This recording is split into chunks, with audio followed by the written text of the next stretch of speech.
So ngayon, gagawa tayo ng setup, no? Mixer, equalizer, ayan, at saka dalawang amplifier. So may viewers tayo, paano ang setup daw ng dalawang amplifier at saka isang mixer. So idamay na natin to dito, no? Itong setup natin na gagawin, mag-setup tayo ng dalawang amplifier na may equalizer at walang equalizer. So ito guys, no, ang una natin gawin pag nasa mixer tayo. So pag ang connection natin ay gagawin natin, lalo pag ang mixer natin ay 7 channel man yan o 4 channel man yan, so dito tayo magko-connect sa ating main output. Kaya mas okay na cord na gagamitin nyo ay itong 6.5 tapos dalawang RCA, no? 6.5 to RCA. Yan, dual yung RCA nya, tapos isang mono lang ang kanyang PL, no? So ang gagawin natin dito na connection, pag dalawang ganito, mas madali na connection ang gagawin natin sa ating amplifier, kasi isang cord nito, isang amplifier na mapag-kukunika natin. So ito, no, katulad nito, no, ito ang ating main output ng left and right channel ng ating mixer.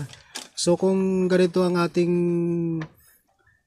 cord na ginagamit, no, isaksak lang to natin sa ating left channel, ayan.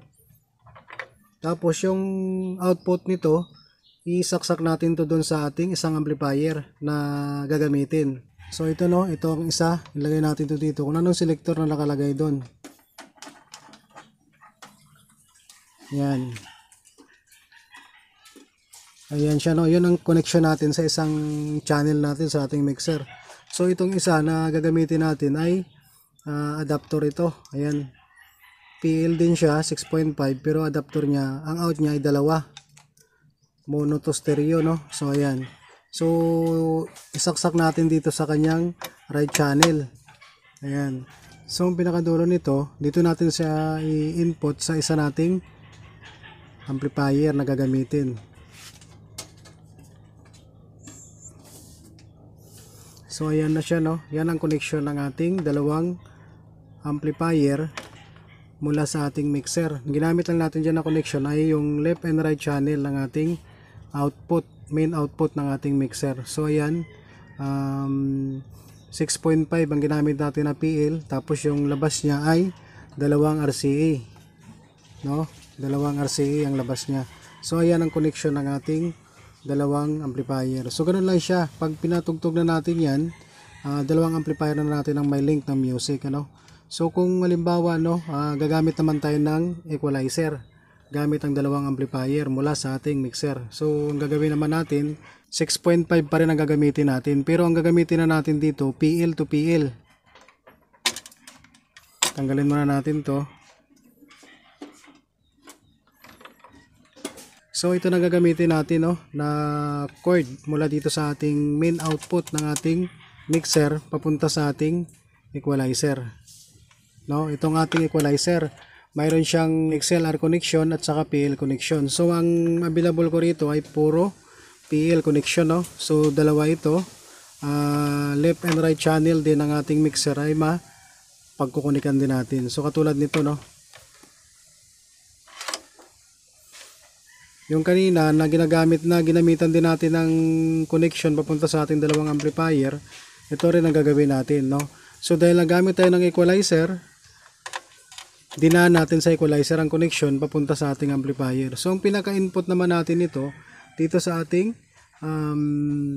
input ng bawat channel ng ating equalizer. So ganun lang din ang connection na gagawin natin. Yan. Ayan. So itong cord kanina na ginamit natin ay dito na natin siya gagamitin sa ating equalizer. So mag-output tayo dito sa equalizer, no? Ayan, output 6.5 din ang ginamit natin na connection. Ayan, tapos papunta dito sa ating input ng amplifier.